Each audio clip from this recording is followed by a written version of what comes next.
जो suspense thrillers, horror thrillers, investigative suspense thrillers आपके लिए जो हम लेकर आ रहे हैं, उन्हें देखकर तो इस तरह की मूवीज के ट्विस्ट को आप गैस करने में बिल्कुल माहिर हो गए होंगे। ये मैं अपनी तरफ से कंसीडर कर रहा हूं, लेकिन इसके बावजूद आपको आज की मूवी बहुत ही इंटरेस्टिंग और एज ऑफ द सीट लगेगी। एक सिटी में एक के बाद एक कत्ल होते हैं, विक्टिम्स के बीच कोई कनेक्शन नहीं होता और उनकी उम्र भी अलग अलग होती है, लेकिन हर कत्ल पर कातिल अपना ट्रेडमार्क छोड़ जाता है और बहुत ही अकड़कर एक वाक्य लिख कर जाता है। पुलिस डिपार्टमेंट और FBI इस केस को सॉल्व करने के लिए एक साइकिक डॉक्टर की मदद लेते हैं, यानी जो दूसरों का माइंड रीड कर सकता है। वे जानना चाहते हैं कि कातिल के दिमाग में क्या चल रहा है और वो नेक्स्ट क्या करने वाला है। तो ये साइकिक डॉक्टर कैसे पता लगाता है कि उस साइको कातिल के माइंड में क्या चल रहा है, उसका अगला टारगेट कौन है और वो कत्ल क्यों कर रहा है। यही इस मूवी की कहानी है, लेकिन कुछ सरप्राइजिंग ट्विस्ट के साथ। आप इस मूवी को एंड तक देखिए, लेकिन कहानी में आप भी गैस करने की कोशिश कीजिए कि आगे क्या होने जा रहा है। तो चलते हैं 2015 में रिलीज हुई मूवी जिसका नाम है सोलेस। अगर आपको ऐसी मिस्ट्री थ्रिलर्स पसंद है दोस्तों, तो वीडियो को लाइक जरूर कीजिएगा। सांस फूल गई सच में। बाकी अगर आप चैनल पर नए हो तो सब्सक्राइब जरूर कर दीजिएगा। तो मूवी की शुरुआत में एक आदमी को दिखाते हैं जो किसी को घूर रहा होता है। कैमरा जूम आउट करता है तो पता चलता है कि इस आदमी का कत्ल हुआ है और पुलिस क्राइम स्पॉट से एविडेंस कलेक्ट कर रही है। यह है एक FBI स्पेशल एजेंट जिसका नाम है जोई। उसके साथ है उसकी पार्टनर कैथरीन। वो इशारा करती है कि ये इस पैटर्न का तीसरा कत्ल है। इस कत्ल में भी इन्हें कोई क्लू नहीं मिला और वे तंग आ चुके हैं कि एक भी केस सॉल्व नहीं हो पा रहा है। जोई कहता है कि अब तो हमें क्लैंसी की मदद लेनी ही पड़ेगी। कैथरीन कहती है कि हम इसे खुद सॉल्व कर सकते हैं, ठीक है, किसी तीसरे आदमी के पास क्यों जाएं? लेकिन जोई उसे समझाता है कि कातिल का पता लगाना हमारे बस के बाहर है। क्लैंसी मेरा अच्छा दोस्त है और इस शहर का सबसे अच्छा साइकिक डॉक्टर भी। कल ही हम उससे मिलेंगे, ठीक है। अगले सीन में जोई और कैथरीन क्लैंसी से मिलने जा रहे होते हैं। रास्ते में जोई क्लैंसी के बारे में बताता है कि क्लैंसी ने अपनी साइकिक स्किल्स को यूज करके FBI को कई केसेस सॉल्व करने में मदद की है, लेकिन 2 साल पहले उसकी बेटी कैंसर से मर गई। क्लैंसी की वाइफ भी उसे छोड़कर चली गई क्योंकि इतना बड़ा डॉक्टर होने के बावजूद वो अपनी बेटी को नहीं बचा पाया। उसके बाद क्लैंसी इस दुनिया से ही अलग होकर जीने लगा है। क्लैंसी का घर आता है तो जोई कैथरीन को कार में ही वेट करने को कहता है और खुद क्लैंसी से मिलने जाता है क्योंकि पता नहीं वो किस मूड में होगा। जोई दरवाजे पर नॉक करता है तो क्लैंसी तुरंत पहचान जाता है और कहता है कि जोई, मैं तुमसे नहीं मिलना चाहता, प्लीज चले जाओ। क्लैंसी, तुम दरवाजा खोलो वरना मैं दरवाजा तोड़कर अंदर आ जाऊंगा। ये सुनकर क्लैंसी दरवाजा खोल देता है। वहाँ जोई के कई लेटर्स पड़े होते हैं। जोई उसे डांटता है कि कब तक इस तरह पड़े रहोगे, कभी कभी तो बाहर निकला करो यार। बाहर कैथरीन क्लैंसी का प्रोफाइल देखकर चौंक जाती है क्योंकि उसने FBI के लिए ढेर सारे केसेस सॉल्व किए थे। तभी जोई के लिए कॉल आता है। वो फोन लेकर अंदर आ जाती है। कैथरीन क्लैंसी को हेलो कहकर हाथ मिलाने आती है, लेकिन क्लैंसी बड़ी अजीब निगाहों से कैथरीन को देख रहा होता है। कैथरीन फिर धीरे से उसके कंधे पर टच करती है तो क्लैंसी को विजन आता है कि कैथरीन के सर से खून बहकर उसके चेहरे को लाल कर रहा है। दरअसल क्लैंसी के पास ऐसी अजीब क्षमता है जिसके जरिए वो किसी के पास या फ्यूचर को गैस कर सकता है। जोई कहता है कि यार देख, मुझे इस केस में तेरी हेल्प चाहिए। क्लैंसी साफ मना कर देता है। जो एकदम फ्रेंडली तरीके से उसे डांटता है कि यार तुम्हें इस केस को स्टडी करना ही होगा, मैं देखता हूँ तुम मेरी मदद कैसे नहीं करते हो। ये कहकर वो क्लैंसी को केस फाइल्स देकर चला जाता है। क्लैंसी एकदम चुपचाप बैठ जाता है। तब उसकी बेटी को दिखाते हैं जब वो 5 साल की थी। फिर जब वो कैंसर की वजह से तड़प कर मरी उस सीन को दिखाते हैं। अब क्लैंसी उस केस फाइल के पेजेस को पलटने लगता है। एक साइको कातिल एक ही पैटर्न में 3 कत्ल कर चुका है, लेकिन कोई तो ठोस क्लूज होने चाहिए, वो क्यों नहीं है। लेकिन हर क्राइम स्पॉट पर वो जरूर कुछ छोड़ जाता है, जैसे who am I, why I live वगैरह वगैरह। यहाँ क्लैंसी के बैकग्राउंड में एक गाना चल रहा होता है। अब क्लैंसी को इस केस में बड़ी दिलचस्पी होने लग जाती है। वो बाहर आकर कुछ सोचने लगता है। अगले दिन क्लैंसी FBI ऑफिस में पहुंच जाता है और कैथरीन उसे केस डिटेल्स बताती है। कातिल विक्टिम की गर्दन के पिछले हिस्से में एक कट करता है, उस जगह पर जहां पर मेडुला ओब्लांगेटा है। इसी वजह से विक्टिम को ज्यादा दर्द नहीं होता क्योंकि वो थोड़ी देर में मर जाता है। यही है इसका पैटर्न। और इसके विक्टिम्स का आपस में कोई रिलेशनशिप नहीं है। पहली विक्टिम एक बुजुर्ग औरत थी, उसके बाद एक 12 साल का लड़का, हाल ही में एक मिडिल एज्ड आदमी। क्लैंसी उस छोटे लड़के की फोटो को टच करता है तो उसे विजन आता है कि वो झूले पे बैठकर आइसक्रीम खा रहा था और तभी उसका कत्ल हुआ। सबसे पहले क्लैंसी उस बुजुर्ग औरत के घर जाना चाहता है। वहां जाकर कैथरीन बताती है कि जब हम यहाँ पहुंचे तो वो औरत जिसे हम विक्टिम एक कहेंगे, वो सोफे पे बैठी थी और शायद टीवी देख रही थी और उसी समय उसका कत्ल हुआ है। यहाँ में इस छोटे से लेटर के अलावा कुछ नहीं मिला जिस पर लिखा है कि मैं कौन हूँ, मैं क्यों जी रहा हूँ, एटसेट्रा एटसेट्रा। क्लैंसी पूछता है कि तुम्हें इस लेटर को पढ़कर क्या लगा, कुछ सोच सकती हो तुम। वो कहती है कि कातिल को शायद कोई साइकोलॉजिकल प्रॉब्लम होगी और वो खुद नहीं जानता कि वो कौन है। क्लैंसी उस लेटर को टच करता है तो उसे कातिल का धुंधला इमेज दिखता है। फिर जोई और क्लैंसी पुरानी बातों को याद करके हंस रहे होते हैं। तभी जोई कैजुअली क्लैंसी के कंधे पर हाथ रखता है और क्लैंसी को विजन आता है कि जोई के साथ कोई ट्रेजेडी होने वाली है और वो दर्द से चिल्ला रहा है, लेकिन वो कुछ नहीं कहता और अंदर ही अंदर परेशान हो जाता है कि अब क्या करूं। अपना ही नहीं दूसरों का फ्यूचर दिखना भी दोस्तों कोई शक्ति नहीं, एक तरह का शाप ही होता है। क्या आपको भी यही लगता है? कमेंट्स में बता दीजिए। बताते नहीं हो आप। दूसरों के साथ होने वाली ट्रेजेडी को पहले से जानकर क्लैंसी दिन रात परेशान रहता था। इसी वजह से उसने किसी से मिलना जुलना बंद कर दिया। क्लैंसी का उतरा हुआ चेहरा देखकर जोई जान जाता है कि कुछ ना कुछ तो गड़बड़ जरूर है। वो पूछ लेता है कि यार तुमने मुझे टच किया तो ऐसा क्या हो गया तुम्हें मेरे बारे में कुछ पता चला क्या? I mean, कुछ अनहोनी टाइप का। क्लैंसी झूठ कहता है कि नहीं नहीं यार ऐसी कोई बात नहीं है। अब क्लैंसी बीच में ही उतर जाता है। उसे अपनी बेटी का कैंसर से मरना, उस कातिल का धुंधला इमेज, कैथरीन के सर से खून निकलना, एक रेलवे स्टेशन, एक डॉग, इस तरह कई अलग अलग विजन्स दिखते हैं। आखिर में उसको एक रेड ड्रेस वाली लड़की पानी में डूबती हुई दिखती है। अब अगला सीन दिखाते हैं। जोई क्लैंसी को बताता है कि हमें कातिल का एनोनिमस कॉल आया है और उसने हमें एक एड्रेस पर जाकर कुछ देखने को कहा है। क्लैंसी, कैथरीन और जोई वहां जाते हैं तो बाहर 4:16 करके लिखा होता है। कैथरीन पूछती है कि कहीं ये बाइबल का कोई वाक्य तो नहीं। क्लैंसी कहते नहीं, ये टाइम है, हम ठीक 4:16 को पहुंचे। फिर वो दरवाजा तोड़कर अंदर जाते हैं तो एक बाथ टब में एक औरत मरी पड़ी है। बाथ टब में खून ही खून पड़ा होता है और पानी में फूल सजाए हुए हैं। इस विक्टिम की भी गर्दन पर वैसा ही कट है और पास में एक चिट पड़ी हुई है जिसपे लिखा हुआ है I love you very much Victoria. जो उस जगह को चेक करने लगता है तो क्लैंसी विक्टोरिया का शोल्डर टच करता है। अब उसे पता चलता है कि विक्टोरिया आई लव यू वाला वो चिट पढ़कर बहुत खुश हुई थी और नहाने के लिए तैयार हुई थी। तभी एक हाथ किसी शार्प चीज को उसकी गर्दन में घुसाकर निकाल देता है। क्लैंसी कहता है कि गलती से भी इस बाथ टब के खून को टच मत करना। तभी एक FBI एजेंट आकर बता देता है कि इस औरत के पति डेविड को हमने अरेस्ट कर लिया है। अब इंटेरोगेशन रूम में दिखाते हैं जहां जोई और कैथरीन डेविड को बताते हैं कि विक्टोरिया मर गई है। उसके चेहरे पे कोई रिएक्शन नहीं होता। वो पूछता है कि क्या उसके पास कोई लेटर मिला। जोई कहता है कि लेटर क्यों मिलेगा, उसने खुदकुशी नहीं की बल्कि किसी ने उसका कत्ल किया है। कत्ल का नाम सुनकर डेविड जोर से रोने लगता है कि घर से निकलते वक्त मैंने उसके लिए एक लेटर छोड़ा था, मुझे लगा शायद विक्टोरिया ने उसे पढ़कर खुदकुशी कर ली।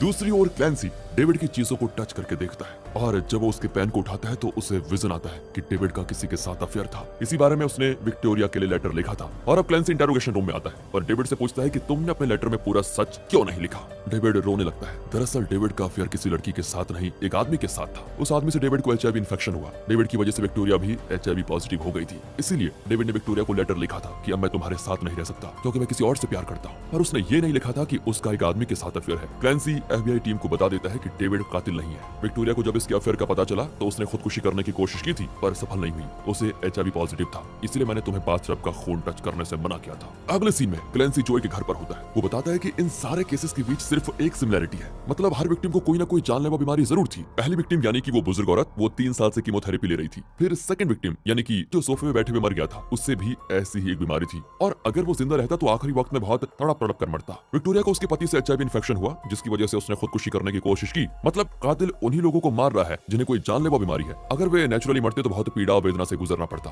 अच्छा, ये सारी चीज तो तुमने सही बता दी, लेकिन वो 12 साल का लड़का, क्या उसे भी कोई बीमारी थी? नहीं थी तो क्यों मारा? क्लैंसी कहता है कि शायद उसे भी कोई जानलेवा बीमारी ही रही होगी, हमें उसका फिर से शव विश्लेषण करना होगा। कैथरीन और क्लैंसी उस लड़के के घर पर जा रहे होते हैं। कैथरीन पूछती है कि फ्यूचर और पास्ट को जानने का ये जादू आपको मिला कहां से, या आपने फिर इसको सीखा है? क्लैंसी कहता है कि इसमें कोई जादू नहीं है बल्कि ये एक साइंस है, इसे इंट्यूशन भी कह सकती हो आप। कैथरीन उससे अपने फ्यूचर के बारे में पूछती है तो वो नहीं बताता कि जल्द ही तुम्हारे सर से खून बहने वाला है। फिर वो उस लड़के के घर पर पहुंचते हैं। उसके पेरेंट्स दोबारा शव विश्लेषण करने की परमिशन नहीं देते। तब क्लैंसी बताता है कि मेरी बेटी 2 साल पहले मर गई, उसे बचपन से कैंसर था, लेकिन हमें सिर्फ 3 साल पहले पता चला कि उससे ये बीमारी थी। मैं खुद एक डॉक्टर होकर उसे बचा नहीं पाया। अगर आप हमारी थोड़ी सी भी मदद कर सकते हैं तो आपके बेटे के कातिल का जरूर पता लगेगा। इस पर वो दोनों थोड़े शांत होते हैं और अगले सीन में हम उस लड़के की लाश का फिर से विश्लेषण करते हुए देखते हैं। तभी उसको एक फैक्स आता है कि सेरिबेलम को चेक करो। सेरिबेलम यानी ब्रेन का एक पार्ट है दोस्तों। वो उस पार्ट को चेक करते हैं तो एक छोटा सा ट्यूमर निकलता है। ये देखकर क्लैंसी बिना कुछ कहे बाहर चला जाता है। जोई पूछता है तो वो कहता है कि तुम इस केस को छोड़ दो, हम कातिल का पता नहीं लगा सकते। जोई की कुछ समझ में नहीं आता कि इसे ऐसा क्या हो गया है और ये ऐसा क्यों बोल रहा है। कैथरीन तो क्लैंसी के घर पर जाकर चिल्लाती है कि ये क्या मजाक है। क्लैंसी कहता है कि जब तुम पहली बार मुझे केस फाइल्स देने आई थी तो तुमने कातिल के वो लेटर्स दिखाए थे। उसने लिखा था हु एम आई। तुम लोगों को लगा कि वो कोई क्लू है, लेकिन वो इस केस का क्लू नहीं, बल्कि कातिल को पता था कि मैं इस केस में इन्वॉल्व होने जा रहा हूँ, इसलिए उसने वो क्लू मेरे लिए छोड़ा था। जब मैं केस फाइल्स पढ़ रहा था तो बैकग्राउंड में गाना बज रहा था। उस गाने के पहले 4 लाइंस को ही कातिल ने इन लेटर्स में क्राइम स्पॉट पर छोड़ा था। जब हम विक्टोरिया के घर गए तो वहाँ हमारे पहुंचने का टाइम ठीक लिखा हुआ था। उसे पता था कि मैं किस टाइम पे वहाँ पहुंचने वाला हूँ। आज उस लड़के के शव विश्लेषण के वक्त उसने मेरे नाम से फैक्स भेजा कि उसके सेरिबेलम को चेक करो। इसलिए मैं कहता हूँ कि हम कातिल को नहीं पकड़ सकते क्योंकि मेरी तरह फ्यूचर को देखने की काबिलियत शायद उस कातिल में भी है। अब मैं जो भी कदम उठाऊंगा उससे पहले उसे पता चल जाएगा कि मैं क्या सोच रहा हूँ, इसलिए मैं इस केस में तुम्हारी मदद नहीं कर सकता, सॉरी। वैसे वो सिर्फ उन्हीं लोगों को बिना दर्द के मार रहा है जो कुछ ही महीनों में बुरी मौत से मर जाएंगे। एक तरह से ये अच्छी बात भी है, इसमें इतना परेशान होने की क्या जरूरत है। अब कैथरीन को गुस्सा आ जाता है कि आपकी बेटी को भी तो कैंसर था, उसी से तो वो मरी थी, उसे आपने खुद क्यों नहीं मार डाला, बताइए जरा। इस तरह वो क्लैंसी के ईगो को थोड़ा ठेस पहुंचा देती है तो वो बदले में कहता है कि तुमने 17 साल की उम्र में एक आदमी के साथ अफेयर किया और 19 साल में एक बच्चे की मां बन गई, फिर वो तुम्हें छोड़कर चला गया। तुम जैसी लूजर को मेरे बारे में बात करने का कोई हक नहीं है। इस पर बेचारी कैथरीन रोने लग जाती है। वो पूछती है कि पास्ट तो आपने बहुत अच्छा गैस किया, अब जरा मेरा फ्यूचर भी बता दीजिए। क्लैंसी कुछ नहीं बताता और कैथरीन को बाहर जाने को कहता है। दूसरी ओर जोई बड़ी टेंशन में होता है क्योंकि एक और कत्ल हो गया है। क्राइम स्पॉट पर एक लड़की को घिनौने तरीके से मार डाला होता है। दीवार पर उस लड़की के खून और बॉडी पार्ट से एक पेंटिंग बनाई होती है और उस पर लड़की का टॉप चिपकाया होता है, नीचे का ड्रेस वहां पर नहीं होता। कैथरीन रिकॉर्डिंग करती है कि ये उस साइको का काम नहीं है जिसे हम ढूंढ रहे हैं, क्योंकि वो इतने वायलेंट तरीके से कत्ल नहीं करता। जोई परेशान होकर क्लैंसी को ढूंढने निकलता है। क्लैंसी तो शहर छोड़कर जाने के लिए बस में ही बैठा होता है। अब भी उसे विजुअल्स दिखते हैं जिसमें एक क्रॉस, कातिल का इमेज, कुछ फूल, एक मेंढक, सड़क पर खड़ा एक अफ्रीकन अमेरिकन, खून से लथपथ कैथरीन वगैरह वगैरह। तभी जोई की आवाज को सुनकर वो चौंक कर होश में आता है। जोई बताता है कि प्लीज यार इस तरह काम अधूरा छोड़कर मत जाओ, एक और कत्ल हुआ है और उसमें हमें साइको के बारे में क्लू मिला है। अब क्लैंसी जोई के साथ जाने के लिए मान जाता है। जोई बताता है कि विक्टोरिया के बाथटब में जो फूल थे वो बहुत ही रेयर और पॉइजनस फूल थे। हमने उस गार्डन का पता लगा लिया जहां से वो फूल खिलते हैं। उस गार्डन में पहुंचकर क्लैंसी कैथरीन से माफी मांगता है कि मैंने उस दिन तुमसे बहुत रूड बात की थी, आई एम सॉरी। कैथरीन कहती है कि कोई बात नहीं, फिलहाल आप इन फूलों को देख लीजिए। क्लैंसी उन फूलों को टच करके देख रहा होता है। थोड़ी दूर पर ब्लू कलर का एक गार्बेज ड्रम होता है। उसके अंदर एक ड्रेस होती है जो लेटेस्ट विक्टिम की है, जिसकी बॉडी पार्ट से पेंटिंग बनाई गई थी वही। इनके कुछ समझ में नहीं आता क्योंकि वो विक्टोरिया के कत्ल से रिलेटेड क्लू ढूंढने आए थे, लेकिन यहाँ इस लड़की का ड्रेस मिल गया है इन्हें। फिर वो पुलिस डॉग को वो ड्रेस सुंघाते हैं और वो तेजी से भागता है। ये लोग उसे फॉलो करने लगते हैं। रास्ते में क्लैंसी को वही अफ्रीकन अमेरिकन दिखता है जिसे उसने अपने विजन में देखा था। क्लैंसी को यकीन हो जाता है कि वो ठीक दिशा में जा रहा है। अब डॉग एक अपार्टमेंट के आगे जाकर भौंकने लगता है। पुलिस वाले उस अपार्टमेंट में घुसते हैं। डॉग एक जगह जाकर रुक जाता है जहां पर सिर्फ एक फ्रिज होता है। वो फ्रिज खोलते हैं तो अंदर कुछ नहीं होता। इन्हें लगता है कि शायद कातिल ने लाश को यहीं पर रखा होगा, इसलिए डॉग यहाँ आकर रुका है। अचानक पास के कमरे से एक आदमी बाहर आता है। उसके हाथ में एक कॉफी मग होता है जिसमें मेंढक का डिजाइन है। क्लैंसी का विजन में यही मेंढक दिखा था। क्लैंसी सोचने लगता है कि कहीं यही वो कातिल तो नहीं। इतने में वो आदमी गन निकालकर जोई को शूट करता है। दूसरे पुलिस वाले उस आदमी को चेस करने लगते हैं। वो आदमी खिड़की से कूदकर भागता है और रास्ते में हर किसी को शूट करने लगता है। अब क्लैंसी और कैथरीन कार में उस आदमी को चेस करते हैं। क्लैंसी अपने विजन के द्वारा बताता है कि वो एक टैक्सी में बच निकला है और यहाँ तक कि उस टैक्सी का नंबर भी बता देता है। फिर वो उस कार को देख लेते हैं, लेकिन तभी एक ट्रक उस पर क्रैश कर जाता है। अब क्लैंसी नीचे उतरता है कि अचानक वो आदमी सामने से क्लैंसी के माथे पर शूट कर देता है। ये कैसा ट्विस्ट है कि हीरो को मार डाला। दोस्तों, जब हम ये सोच रहे होते हैं तो पता चलता है ये क्लैंसी का विजन था।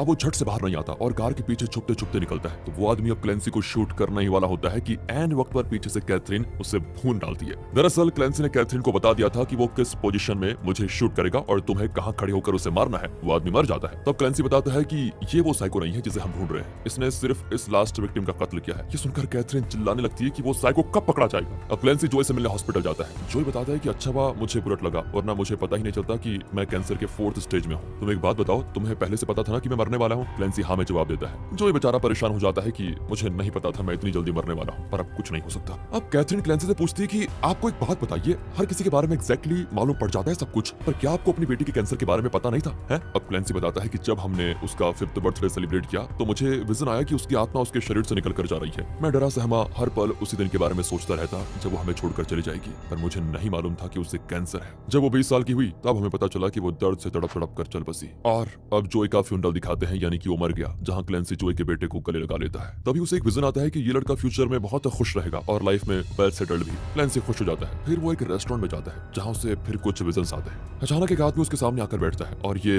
वही साइको है जिसे FBI, क्लैंसी और हम सभी ढूंढ रहे हैं। दोस्तों, वो क्लैंसी को कन्विंस करने की कोशिश करता है कि मैं बहुत भला काम कर रहा हूँ। जो लोग दर्द भरी मौत मरने वाले होते हैं उन्हें मैं ऐसी मौत देता हूँ जिसमें उन्हें दर्द बिल्कुल नहीं होता। तुम्हारे पास भी तो फ्यूचर जाने की शक्ति है, क्यों ना हम दोनों मिलकर यही काम करें। क्लैंसी चुपचाप बैठा उसकी सारी बातें सुन रहा होता है, लेकिन अचानक चिल्लाता है कि इस आदमी के पास गन है। वहां बैठे पुलिस वाले उस पर शूट करने लगते हैं तो साइको भी शूट करता है। शूट आउट के बीच साइको कहता है कि क्या बॉस, मैं तो तुम्हें इतना समझा रहा था लेकिन तुम मुझे फंसाने के बारे में सोच रहे हो। दरअसल क्लैंसी सोच रहा था कि अगर मैंने पुलिस को वार्न किया तो यहाँ पर शूट आउट होगा। फिलहाल ये सब नहीं हुआ। इसी बीच क्लैंसी पानी का जग उसके सर पे मार देता है और तभी पुलिस वाले उसे देखते हैं। इतने में साइको अपनी गन क्लैंसी की ओर फेंकता है और चिल्लाता है कि इस आदमी के पास गन है। इस पर पुलिस वाले क्लैंसी को अरेस्ट कर लेते हैं और साइको बच निकलता है। यहाँ दिखाते हैं तो कैथरीन को उसका असिस्टेंट एक लिस्ट निकाल कर देता है कि साइको के पैटर्न से कितने कत्ल हुए हैं। कैथरीन कहती है कि सिर्फ इस शहर में नहीं पूरे देश में ऐसे कत्ल हुए हैं, उनकी लिस्ट निकालो। यहाँ क्लैंसी को विजन आता है कि एक शराब की बोतल में जहर इंजेक्ट किया जा रहा है, शायद यही अगले कत्ल का क्लू है। इसी बीच कैथरीन को पता चलता है कि इस पैटर्न से पूरे देश में 69 कत्ल हो चुके हैं। अगले सीन में एक आदमी को दिखाते हैं जिसके घर पर एक शैंपेन बोतल होती है। उसके पास एक कार्ड रखा होता है। ये देखकर वो अपने दोस्त को कॉल करके कहता है कि सरप्राइज के लिए थैंक्स यार। ये कहकर वो बोतल को अंदर लेकर जाता है। तभी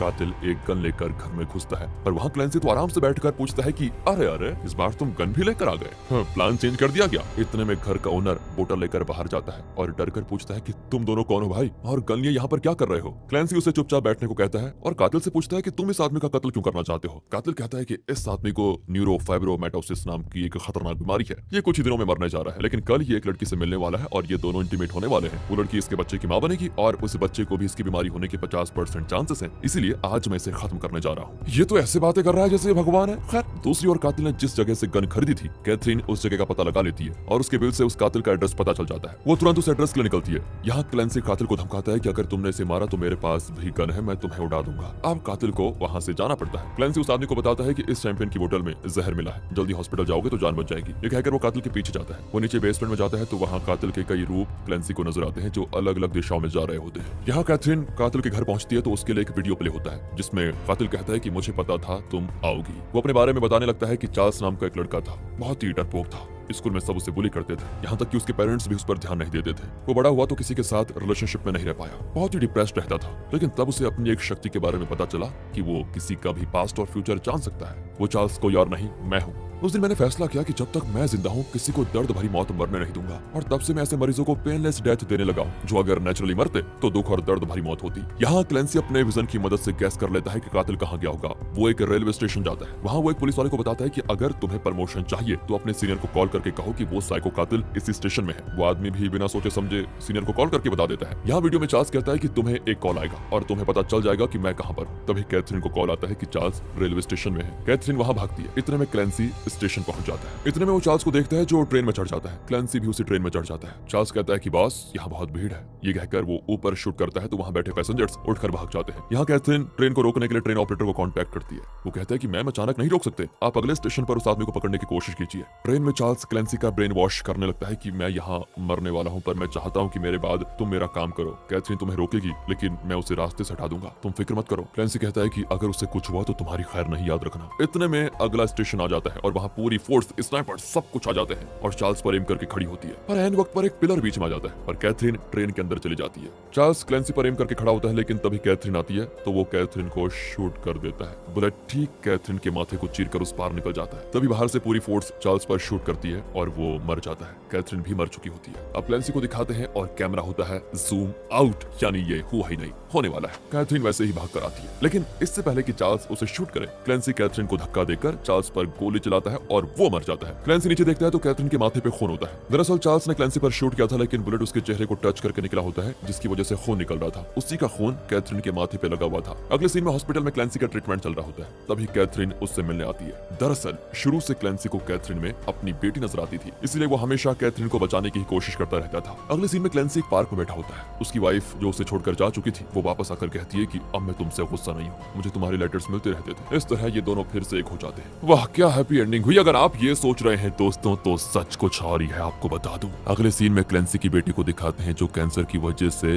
दर्द के मारे तड़प रही थी। क्लेंसी उसके पास जाकर कहता है कि बेटी शांत हो जाओ, थोड़ी देर में सारा दर्द निकल जाएगा। ये कहकर वो अपनी बेटी को एक इंजेक्शन देता है जिसमें जहर था। दरअसल उससे अपनी बेटी का दर्द देखा नहीं जा रहा था और उसने अपनी बेटी को आराम से मारने का मौका दिया। मतलब क्लेंसी ने अपनी बेटी के लिए वही किया था जो चार्ल्स ने अपने विक्टिम्स के लिए किया था। यहाँ पर हमें ना बहुत बड़ा कंफ्यूजन होता है कि इसमें कौन अच्छा है कौन बुरा। एक और बात समझ में नहीं आती कि अगर चार्ल्स को पता था कि वो ट्रेन के अंदर मरने वाला है तो वो ट्रेन में चढ़ा ही क्यों। दरअसल वो जानता था कि होनी को ज्यादा दिन टाला नहीं जा सकता, पर मरने से पहले वो चाहता था कि वो जो भला काम कर रहा है उसे कोई और जारी रखे। वो जानता था कि क्लेंसी ने अपनी बेटी पर रहम खाकर उसे चैन की मौत दी थी, इसीलिए उसने क्लेंसी को इस काम के लिए चुना। अब क्लेंसी अपनी वाइफ से मिल चुका है और यहाँ पर ये मूवी एक सवाल के साथ खत्म होती है कि अब क्लेंसी क्या करेगा। क्या वो चार्ल्स के काम को जारी रखेगा या फिर नॉर्मल